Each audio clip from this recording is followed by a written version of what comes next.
Prime Asia ইউনিভার্সিটির শিক্ষার্থী ও ছাত্রদল কর্মী জাহিদুল ইসলাম পারভেজের সব হত্যাকারীকে ৪৮ ঘণ্টার মধ্যে গ্রেফতারের আলটিমেটাম দিয়েছেন বিএনপি চেয়ারপারসনের পররাষ্ট্র বিষয়ক উপদেষ্টা কমিটির বিশেষ সহকারী ইঞ্জিনিয়ার ইশরাক হোসেন। সোমবার বনানীতে বিশ্ববিদ্যালয়টির ক্যাম্পাসের সামনে অবস্থান কর্মসূচি থেকে এই আলটিমেটাম দেন তিনি। হত্যাকারীদের গ্রেপ্তার না করতে নানা মহল থেকে চাপ আসছে বলেও দাবি করেন ইশরাক। পারভেজের হত্যাকারীদের বিচার দাবিতে মানববন্ধন করেছে ঢাকা বিশ্ববিদ্যালয়ের শাখা ছাত্রদল। মাহি হাসানের রিপোর্ট।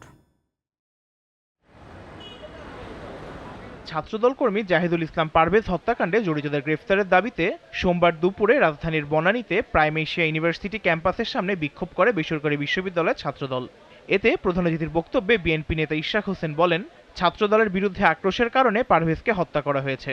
এই ধরনের কর্মকাণ্ডের মাধ্যমে বৈষম্য বিরোধী ছাত্র আন্দোলন যে সম্মানের জায়গায় ছিল আমাদের জনগণের কাছে, সেটিকে ক্ষুণ্ণ করা হয়েছে, সেটাকে সম্মানহানি করা হয়েছে। যেহেতু এই সরকারের মধ্যে বৈষম্য বিরোধী ছাত্র আন্দোলনের প্রতিনিধিরা রয়েছে, তারা চাপ প্রয়োগ করছে যাতে তাদেরকে গ্রেফতার না করা হয়।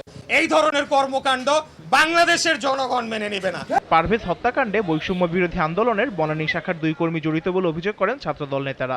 বৈষম্য বিরোধী আন্দোলন কমিটির যুগ্ম আহ্বায়ক সুবহান নিয়াজ তুষার, এই যে তুষারের ভিডিও ফুটেজ আপনারা দেখবেন মোটরসাইকেলের সামনে, সেই মূল পরিকল্পনার একটি অংশ হিসেবে সেখানে নির্দেশ এবং হত্যাকাণ্ডে অংশগ্রহণ করেছে। অন্যজন বৈষম্য বিরোধী ছাত্র আন্দোলনের যুগ্ম মহাসচিব বনানী থানার প্রাইম এশিয়া বিশ্ববিদ্যালয় শিক্ষার্থী, তার নাম হৃদয় মিয়াজি। এই হৃদয় মিয়াজি কমিটিতে নাম আছে। পরে ইশরাক হোসেনের নেতৃত্বে বনানী এলাকায় প্রতিবাদ মিছিল বের করা হয়। পারভেজ হত্যায় জড়িতদের গ্রেফতারের দাবিতে একই সময়ে মানববন্ধন করেছে ঢাকা বিশ্ববিদ্যালয়ের শাখা ছাত্রদল।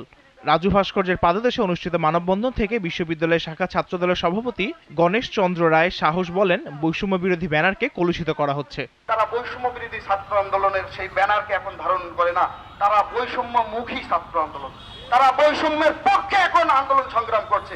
আমরাও প্রতিশোধ নিতে জানি, অবশ্যই সেটা দেশনায়ক তারেক রহমান 31 দফা কর্মসূচি ইতিমধ্যেই প্রণয়ন করেছেন। সেই কর্মসূচিতে তিনি ইতিমধ্যেই বলেছেন আমাদের প্রতিশোধ হবে 31 দফা কর্মসূচি প্রণয়ন এবং তা বাস্তবায়নের মাধ্যমে। শিক্ষা প্রতিষ্ঠানে 5ই আগস্ট পূর্ববর্তী সন্ত্রাসের রাজত্ব ফিরিয়ে আনার অপচেষ্টা চলছে বলে অভিযোগ করেন ছাত্রদলের নেতারা। Mahi Hasan, GTV news, Dhaka.